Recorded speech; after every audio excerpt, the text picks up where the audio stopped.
నమస్తే, నేను మీ హారిక. లిఫ్ట్ ఇస్తే ఒక అమ్మాయికి లిఫ్ట్ ఇస్తే ఆ అమ్మాయి రివర్స్గా డ్రైవర్ల పైన రేప్ కేసులు పెడుతుంది, నన్ను రేప్ చేశారంటూ. సో ఇలా ఈ ఇష్యూని ఎలా చూడొచ్చు మనం? మనతో పాటు సీనియర్ జర్నలిస్ట్ దాము బాలాజీ గారు ఉన్నారు, ఆయన అడిగి తెలుసుకుందాం. నమస్తే సార్. నమస్తే సార్, చెప్పండి. ఇప్పుడు ఒక అమ్మాయికి లిఫ్ట్ ఇవ్వగానే ఆ అమ్మాయి రేప్ కేసు పెడుతుందంటే లిఫ్ట్ ఇవ్వాలి అన్నా కూడా భయం పడే అవకాశం ఉంది. అంటే ఇప్పుడు ఏదైనా సిచ్యువేషన్లో, అంటే భయం, ఇప్పుడు ఏదైనా ఇంపార్టెంట్ సిచ్యువేషన్, అవసరమైన సిచ్యువేషన్స్, హాస్పిటలే కానీ ఏదైనా ఇంపార్టెంట్ విషయానికి వెళ్తున్నప్పుడు ఇలా లిఫ్ట్ ఇవ్వకుండా చేస్తున్న అమ్మాయి, దాన్ని మనం ఎలా చూడొచ్చు అంటారు? అసలు ప్రత్యేకంగా ముందు అసలు ఈ అమ్మాయి ఏందని చూసుకున్నప్పుడు, ఈ అమ్మాయి పేరు సయీదా నయీమా సుల్తానా, 32 ఏళ్ళు. ఈ అమ్మాయి ఏం చేస్తుందంటే గత కొంతకాలంగా అక్కడక్కడ సెంటర్స్లో నిలబడడం, లిఫ్ట్ అడగడం, ముఖానికి స్కార్ఫ్ అది వేసుకుంటుంది. నిలబడి కార్లో వెళ్ళే అబ్బాయిలు ఉన్న కార్లో డ్రైవర్గా ఎవరైతే అబ్బాయిలు ఉంటారో యంగ్గా, వాళ్ళని మాత్రం లిఫ్ట్ అడుగుతుంది. సో లిఫ్ట్ ఇచ్చిన తర్వాత కొంత దూరం పోయినాక ఆమె గొడవ చేయడం మొదలుపెడుతుంది. ఫస్ట్ ఏమో నేను సాఫ్ట్వేర్ ఇంజనీర్, తీయగా మాటలు కలపడం, వాళ్ళు కూడా సరదాగా మాట్లాడడం.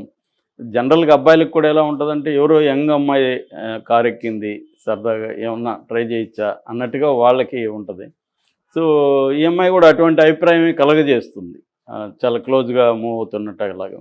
దాంతో వాళ్ళు అవగానే సడన్గా ప్లేట్ ఫిరాయించి, ఇట్లా మీరు ఇప్పుడు నువ్వు నన్ను రేప్ చేస్తున్నట్టు, నేను రేప్ చేయబోయినట్టు చెప్పేస్తాను, నువ్వు డబ్బులు ఇకపోతే అని చెప్పి మినిమం 5,000 ఆ అమ్మాయిది మినిమం డిమాండ్.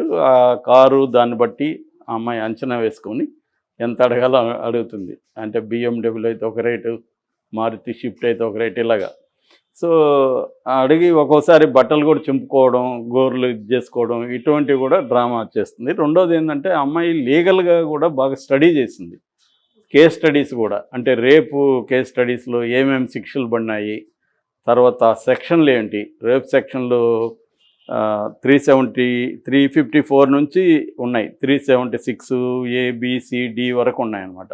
ఈ 376 కేసుల్ని చెప్పడం, అవన్నీ కూడా చెప్తుంది.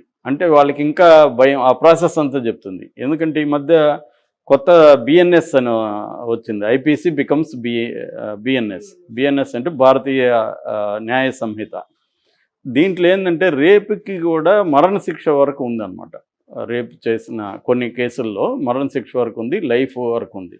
సో ఇవన్నీ చెప్పినప్పుడు వాళ్ళకి ఒక భయం క్రియేట్ అవుతుంది. ఎందుకంటే మామూలుగా ఒక అమ్మాయి రేప్ చేసిందని కానీ పోలీస్ స్టేషన్కి వెళ్తే పోలీసులు ఫస్ట్ కేసు పెట్టేస్తారు, అని లోపలేసేస్తారు, కోర్టుకి తీసుకెళ్తారు, కోర్టు కూడా బెయిల్ రాదు.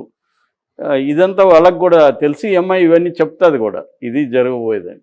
దాంతో వాళ్ళు ఎందుకు పోయింది 5,000తో వదిలించుకుందామని వాళ్ళు ఏదో బార్గెయిన్ చేసి 10,000 అంటే, నా దగ్గర అంత లేదని 5,000 అంత ఇవ్వడం, ఇచ్చేసి బయటికి వెళ్దాం అనేది ఇది జరుగుతుంది. ఈ అమ్మాయి సక్సెస్ అయింది ఈ విషయంలో. సక్సెస్ అయితే ఈ అమ్మాయి బ్యాడ్ లక్ ఏమంటే, నిన్న ఒక పరమానంద అనే ఒక డ్రైవర్ని, క్యాబ్ డ్రైవర్ అతన్ని లిఫ్ట్ అడిగింది, ఎక్కడ జూబిలీహిల్స్ చెక్ పోస్ట్లో, ఇక్కడ బ్రహ్మానందరెడ్డి పార్క్ వరకు అడిగింది.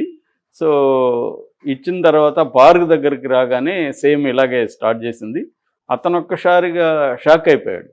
అతనికి ఒకసారి మైండ్ పనిచేయలేదు, బ్లాంక్ అయిపోయింది. ఎందుకంటే ఊహించలేదు ఇది, ఈ ట్విస్ట్.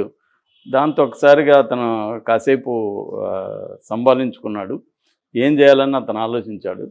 సో ఆలోచించి అతను ఇమీడియట్గా యూటర్న్ తీసుకొని జూబ్లీహిల్స్ పోలీస్ స్టేషన్కి కారు పోనిచ్చాడు. అయితే ఈ మధ్యలో అతను చేసింది ఏంటంటే, తన దగ్గర ఉన్న వాయిస్ రికార్డర్ ఆన్ చేశాడు. సో ఆన్ చేసి ఈ అమ్మాయితో, నేను నిన్నేం చేయలేదు కదా, నువ్వు ఎందుకు ఇలా చేస్తున్నావు అని, నేను చేసినట్టు చెప్తాను, ఇవన్నీ రికార్డ్ అయింది దాంట్లో. అంటే అతను సమయస్ఫూర్తి అతను ఆలోచించాడు, పోలీసుల్ని నమ్మించాలంటే మనం చెప్తే నమ్మరు కదా అనేది కూడా అతను ఆలోచించి అది రికార్డ్ చేశాడు. దాంతో పోలీస్ స్టేషన్కి వెళ్ళాడు. సో ఇదొకటి. రెండవది ఏంటంటే, అతని లక్, అక్కడ ఒక CI రవీంద్ర ప్రసాద్ అని ఉన్నాడు. ఆ CIకి ఈ అమ్మాయి తెలుసు. ఈ అమ్మాయికి గతంలో ఈ అమ్మాయి మీద కేసు పెట్టారు, ఎక్కడ మాదాపూర్ పోలీస్ స్టేషన్. అప్పుడు ఈయన అక్కడ CIగా ఉన్నాడు. సో ఆయన గుర్తుపట్టేశాడు ఈ అమ్మాయిని. లేకపోతే డ్రైవర్ కొంత ఇబ్బంది అయ్యిండేది. సో ఆయన గుర్తుపట్టేయడం వల్ల డ్రైవర్కి కొంచెం మేలైంది, ఎక్స్ప్లెనేషన్ ఎక్కువ ఇచ్చుకోవాల్సిన అవసరం లేకుండా చేసింది. ఎందుకంటే ఆ సిఐకి తెలుసు ఆల్రెడీ ఎంఐ మీద 17 కేసులు ఉన్నాయి, హైదరాబాద్ 17 కేసులు ఉన్నాయి. సో ఆ సిఐకి ఐడియా ఉందన్నమాట. దాంతో ఆ సిఐ అవన్నీ ఓపెన్ చేసి ఎంఐ పేరు అవంతా ఓపెన్ చేసేసరికి ఆ కేసులన్నీ బయటకు వచ్చాయి. ఇప్పుడు ఎందుకంటే నెట్వర్కింగ్ బాగుంది పోలీసుల, వాళ్ళకి సాఫ్ట్వేర్లు కానీ అడ్వాన్స్డ్గా ఉన్నాయి. ఈవెన్ ఫేషియల్ రికగ్నిషన్ సాఫ్ట్వేర్లు అన్నీ కూడా ఉన్నాయి హైదరాబాద్లో. అందుకని కొట్టగానే మొత్తం కేసులన్నీ వచ్చేసాయి. వచ్చేసిన తర్వాత ఇంకా అమ్మాయి కూడా ఏమి డిఫెన్స్ ఆర్గ్యూ చేయడానికి లేదు. ఇప్పుడు రివర్స్లో ఆ అమ్మాయి మీద కేసు పెట్టారు 389.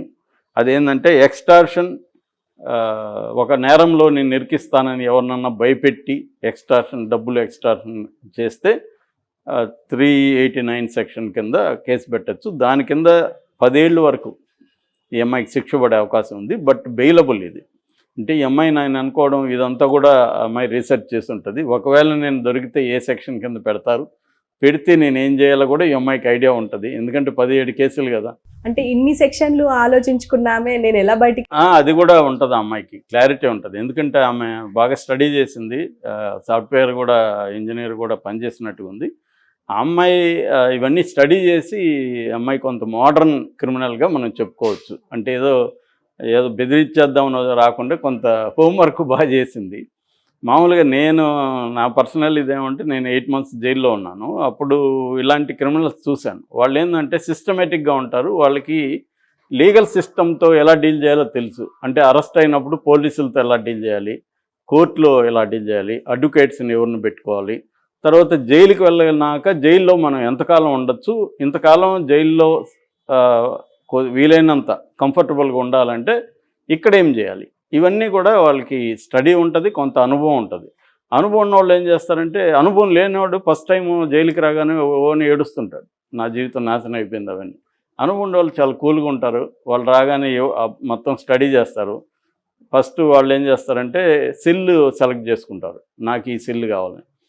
మామూలుగా ఫర్ ఎగ్జాంపుల్ ఒక సెంట్రల్ జైల్లో సెల్ సెలెక్ట్ చేసుకోవాలంటే ఒక 500 నుంచి 1000 రూపాయలు ఇవ్వాలి. వాళ్ళకి ఇస్తే నువ్వు కోరుకున్న సెల్ ఇస్తారనమాట. అంటే కొద్దిగా లెస్ క్రౌడ్ ఇవి ఉన్న దాంట్లో అసలు చూడడానికి 500 అడుగుతారు. ఏది నువ్వు పోయి నేను సెల్ చూసి వస్తాను అంటే దానికి 500 ఇవ్వాలి. లేదంటే వీళ్ళు కావాలని క్రౌడెడ్ సెల్ వేస్తారు. ఎందుకు క్రౌడెడ్ సెల్ వేస్తారంటే వీడొచ్చి మనకి డబ్బులు ఇస్తారని. వాళ్ళకి కూడా అవన్నీ అండర్స్టాండింగ్ ఉంటుంది కదా. సో ఈ ప్రతి దగ్గర ఏంటంటే అక్కడ ఒక రూల్స్ అండ్ రెగ్యులేషన్స్ కొన్ని నడుస్తుంటాయి, అన్రిటన్.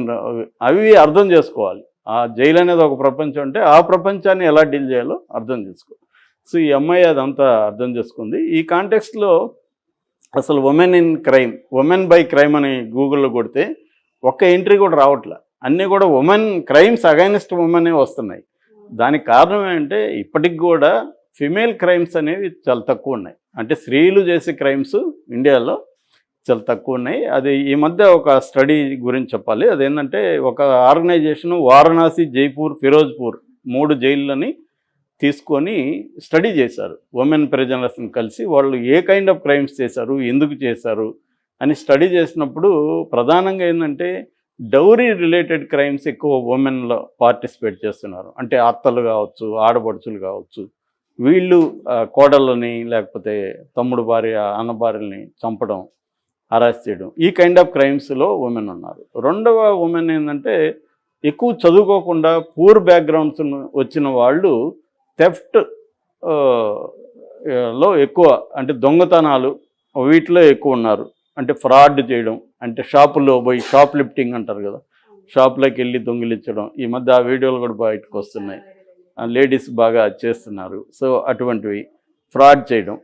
ఇంకొంతమంది ఎడ్యుకేటెడ్ అమ్మాయిలు డ్రగ్స్ రిలేటెడ్, ఈ మధ్య కూడా ఇక్కడ మొన్న 31st ఒక అమ్మాయి పట్టుబడింది. సో ఈ డ్రగ్స్ ఎందుకంటే వీళ్ళు పబ్బులకి వెళ్తే కల్చర్ ఉంటుంది, అక్కడ డ్రగ్స్ అలవాటు ఉంటుంది.